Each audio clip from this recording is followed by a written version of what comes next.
Hi ಎಲ್ಲರಿಗೂ ನಮಸ್ಕಾರ. ಇವತ್ತು ನಾನು ಹೋಟೆಲ್ ಸ್ಟೈಲಲ್ಲಿ ವಾಂಗಿಬಾತ್ ಮಾಡೋದು ಹೇಗೆ ಅಂತ ತಿಳಿಸ್ಕೊಡ್ತಾ ಇದ್ದೀನಿ. ನಾನಿಲ್ಲಿ ಒಂದು ಮಿಕ್ಸಿ ಜಾರ್ಗೆ ಒಂದು ದೊಡ್ಡ ಬೆಳ್ಳುಳ್ಳಿ ಏನು ಬರುತ್ತೆ ಅದು ಫುಲ್ಲು ತೊಗೊಂಡಿದ್ದೀನಿ, ಅದು ಹಾಕ್ಕೊಳ್ತಾ ಇದ್ದೀನಿ.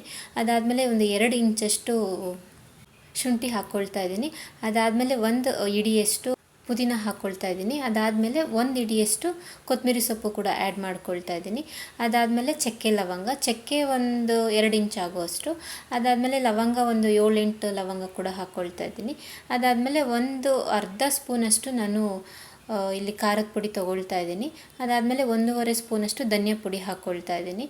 ಖಾರ ನಿಮಗೆ ಎಷ್ಟು ಬೇಕೋ ಅಷ್ಟು ನೋಡ್ಕೊಂಡು ಹಾಕ್ಕೊಳ್ಳಿ. ನಾನಿಲ್ಲಿ ಖಾರಕ್ಕೆ ಎಷ್ಟು ಬೇಕೋ ಅಷ್ಟು ಹಾಕ್ಕೊಂಡಿದ್ದೀನಿ. ಅದಾದಮೇಲೆ ಧನಿಯಾ ಪುಡಿ ಹಾಕಿದ್ಮೇಲೆ ನಾನಿಲ್ಲಿ ಬಿರಿಯಾನಿ ಪೌಡರ್ ಹಾಕ್ಕೊಳ್ತಾ ಇದ್ದೀನಿ. ಒಂದು 1.5 ಸ್ಪೂನಷ್ಟು ಬಿರಿಯಾನಿ ಪೌಡರ್ ತೊಗೊಂಡಿದ್ದೀನಿ. ಅದಾದಮೇಲೆ ಗುಂಟೂರು ಮೆಣಸಿನ್ಕಾಯಿ 2 ತೊಗೊಂಡಿದ್ದೀನಿ ಸ್ವಲ್ಪ ಖಾರಕ್ಕೆ. ಅದಾದಮೇಲೆ ಕಲ್ಲರ್ಗೋಸ್ಕರ ನಾನಿಲ್ಲಿ 2 ಬ್ಯಾಡಗೆ ಮೆಣಸಿನ್ಕಾಯಿ ತೊಗೊಂಡಿದ್ದೀನಿ. ಅದಾದಮೇಲೆ ಸ್ವಲ್ಪ ವಾಟರ್ ಹಾಕ್ಕೊಳ್ತಾ ಇದ್ದೀನಿ ರುಬ್ಬೋದಕ್ಕೆ.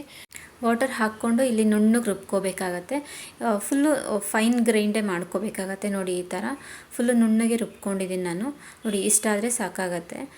ಸ್ವಲ್ಪ ರೆಡ್ ಕಲರ್ ಬರುತ್ತೆ, ತುಂಬ ಚೆನ್ನಾಗಿ ಬರುತ್ತೆ.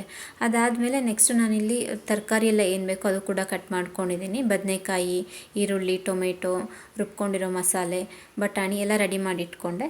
ಅದಾದಮೇಲೆ ಒಲೆ ಮೇಲೆ ಒಂದು ಕುಕ್ಕರ್ ಇಟ್ಕೊಂಡು ಅದಕ್ಕೆ ಆಯಿಲ್ ಹಾಕ್ಕೊಂಡೆ. ಅದಾದಮೇಲೆ ಸ್ವಲ್ಪ ಚಕ್ಕೆ, 3 ಲವಂಗ, ಒಂದು ಏಲಕ್ಕಿ ಇದಿಷ್ಟು ಎಣ್ಣೆಗೆ ಹಾಕ್ಕೊಂಡೆ. ಅದಾದಮೇಲೆ 1 ಸ್ಪೂನಷ್ಟು ನಾನಿಲ್ಲಿ ಕಸೂರಿ ಮೇಥಿ ತೊಗೊಂಡಿದ್ದೀನಿ. ನೋಡಿ ಈ ಥರ ಹಾಕ್ಕೊಂಡು ಒಂಚೂರು ಫ್ರೈ ಮಾಡಿಕೊಂಡೆ. ಅದಾದಮೇಲೆ ಮೀಡಿಯಮ್ ಸೈಜ್ದು ಈರುಳ್ಳಿ ಏನು ಬರುತ್ತೆ ಅದನ್ನು ಕೂಡ ಇಲ್ಲಿ ಕಟ್ ಮಾಡಿಕೊಂಡು ಒಂದು ಸ್ವಲ್ಪ ಫ್ರೈ ಮಾಡ್ಕೊಳ್ತಾ ಇದ್ದೀನಿ. ಅದಾದಮೇಲೆ ಒಂದು ಮೀಡಿಯಮ್ ಸೈಜಷ್ಟು ಟೊಮೆಟೊ ತೊಗೊಂಡಿದ್ದೀನಿ, ಅದು ಕೂಡ ಇಲ್ಲಿ ಆ್ಯಡ್ ಮಾಡಿಕೊಂಡೆ. ಆ್ಯಡ್ ಮಾಡ್ಕೊಂಡ ನಂತರ ನಾನಿಲ್ಲಿ ಸ್ವಲ್ಪ ರುಚಿಗೆ ತಕ್ಕಷ್ಟು ಏನು ಉಪ್ಪು ಬೇಕೋ ಅದನ್ನು ಹಾಕ್ಕೊಳ್ತಾ ಇದ್ದೀನಿ. ಅದು ಹಾಕ್ಕೊಂಡು ಒಂದು ಸ್ವಲ್ಪ ಫ್ರೈ ಆದಮೇಲೆ ಸ್ವಲ್ಪ ಅರ್ಶಿನದ ಪುಡಿ ಹಾಕ್ಕೊಳ್ತಾ ಇದ್ದೀನಿ. ಇದನ್ನೆಲ್ಲ ಹಾಕ್ಕೊಂಡು ಒಂದು ಸ್ವಲ್ಪ ಚೆನ್ನಾಗಿ ಫ್ರೈ ಮಾಡ್ಕೋಬೇಕಾಗತ್ತೆ. ನೋಡಿ ಸ್ವಲ್ಪ ಟೊಮೆಟೊ ಸಾಫ್ಟ್ ಆಗಬೇಕು, ಅಲ್ಲಿವರೆಗೂ ಚೆನ್ನಾಗಿ ಫ್ರೈ ಮಾಡ್ಕೋಬೇಕು. ಅದಾದಮೇಲೆ ನಾನು ಬಟಾಣಿ ಹಾಕ್ತಾ ಇದ್ದೀನಿ. ಬಟಾಣಿ ನಾನು ಸ್ವಲ್ಪ ಜಾಸ್ತಿನೇ ತೊಗೊಂಡಿದ್ದೀನಿ. ಬದನೆಕಾಯಿ ಸ್ವಲ್ಪ ಮೀಡಿಯಮಾಗಿ ತೊಗೊಂಡಿದ್ದೀನಿ. ಮಧ್ಯೆ ತಿನ್ನಬೇಕಾದ್ರೆ ಬಟಾಣಿ ಫ್ಲೇವರ್ ಸಿಕ್ಕರೆ ಚೆನ್ನಾಗಿರುತ್ತೆ. ಹಾಗಾಗಿ ಬಟಾಣಿ ಹಾಕ್ಕೊಂಡು ನಂತರ ಇಲ್ಲಿ ಬದನೆಕಾಯಿ ಕೂಡ ಆ್ಯಡ್ ಮಾಡ್ಕೊಳ್ತಾ ಇದ್ದೀನಿ. ಇದೆಲ್ಲ ಹಾಕ್ಕೊಂಡು ಒಂದು ರೌಂಡ್ ಚೆನ್ನಾಗಿ ಇಲ್ಲಿ ಮಿಕ್ಸ್ ಮಾಡ್ಕೊಳ್ತಾ ಇದ್ದೀನಿ. ನೋಡಿ ಈ ಥರ ಚೆನ್ನಾಗಿ ಮಿಕ್ಸ್ ಮಾಡಿಕೊಂಡ್ರೆ ಸಾಕಾಗತ್ತೆ. ಈ ಥರ ಒಂದು ರೌಂಡ್ ಚೆನ್ನಾಗಿ ಮಿಕ್ಸ್ ಮಾಡಿಕೊಂಡು ರುಬ್ಬಿಟ್ಕೊಂಡಿರೋ ಮಸಾಲೆ ಏನಿರುತ್ತಲ್ಲ ಅದನ್ನು ಹಾಕ್ಕೋಬೇಕಾಗತ್ತೆ. ನೋಡಿ ಈ ಥರ ಹಾಕ್ಕೊಳ್ತಾ ಇದ್ದೀನಿ. ನಾನು ಸ್ವಲ್ಪ ಗಟ್ಟಿಯಾಗಿ ರುಬ್ಕೊಂಡಿದ್ದೆ.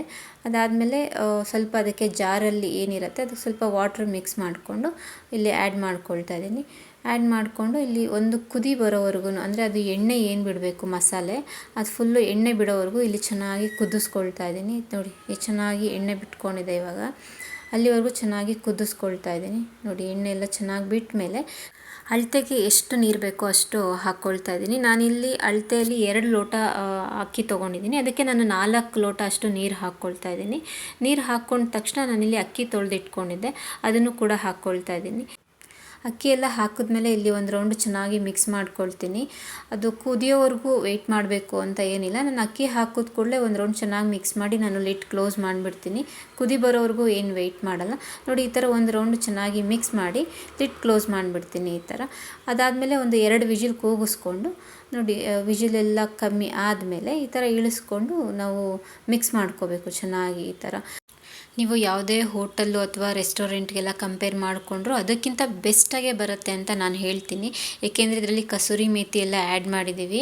ಅದರದ್ದೇ ಒಂಥರ ಫ್ಲೇವರ್ ಎಷ್ಟು ಚೆನ್ನಾಗಿ ಬರುತ್ತೆ ಅಂದರೆ ಅಷ್ಟು ಚೆನ್ನಾಗಿ ಬರುತ್ತೆ. ಒಂದು ಸತಿ ಟ್ರೈ ಮಾಡಿ ಕಮೆಂಟ್ ಬಾಕ್ಸಲ್ಲಿ ಹೇಗೆ ಬಂದಿತ್ತು ಅಂತ ತಿಳಿಸ್ಕೊಡಿ. ಅಷ್ಟು ಚೆನ್ನಾಗಿ ಬಂದಿತ್ತು. ನೋಡಿ ಈ ಥರ ಎಲ್ಲ ಚೆನ್ನಾಗಿ ಮಿಕ್ಸ್ ಮಾಡಿಕೊಂಡ್ರೆ ನಾವು ಸರ್ವ್ ಮಾಡ್ಕೋಬೋದು. ನೋಡಿ ತುಂಬ ಚೆನ್ನಾಗಿ ಬಂದಿತ್ತು.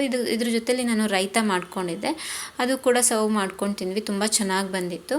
ನೋಡಿ ಈ ಥರ ಬಂದಿತ್ತು, ಸ್ವಲ್ಪ ರೆಡ್ ಆಗಿ ತುಂಬ ಚೆನ್ನಾಗಿ ಬಂದಿತ್ತು. ಹೆವಿ ಮಸಾಲೆ ಅಂತಲೂ ಅನಿಸೋದಿಲ್ಲ, ಮೈಲ್ಡ್ ಅನಿಸುತ್ತೆ, ತುಂಬ ಚೆನ್ನಾಗಿರುತ್ತೆ ಟೇಸ್ಟು ಕೂಡ. ನೋಡಿ ಈ ಥರ ಆಗಿತ್ತು, ತುಂಬ ಚೆನ್ನಾಗಿತ್ತು. ಒಂದ್ಸತಿ ಟ್ರೈ ಮಾಡಿ ಹೇಗಿತ್ತು ಅಂತ ತಿಳಿಸ್ಕೊಡಿ. ಹಾಗೆ ನಮ್ಮ ಚಾನಲ್ನ ಯಾರೆಲ್ಲ ಸಬ್ಸ್ಕ್ರೈಬ್ ಮಾಡಿಲ್ಲ ಸಬ್ಸ್ಕ್ರೈಬ್ ಮಾಡಿ ಇದೇ ರೀತಿ ಸಪೋರ್ಟ್ ಮಾಡ್ತಾಯಿರಿ ಅಂತ ಹೇಳ್ತಾ ಹೊಸ ವೀಡಿಯೋ ಜೊತೆ ಸಿಗ್ತೀನಿ. Thank you so much.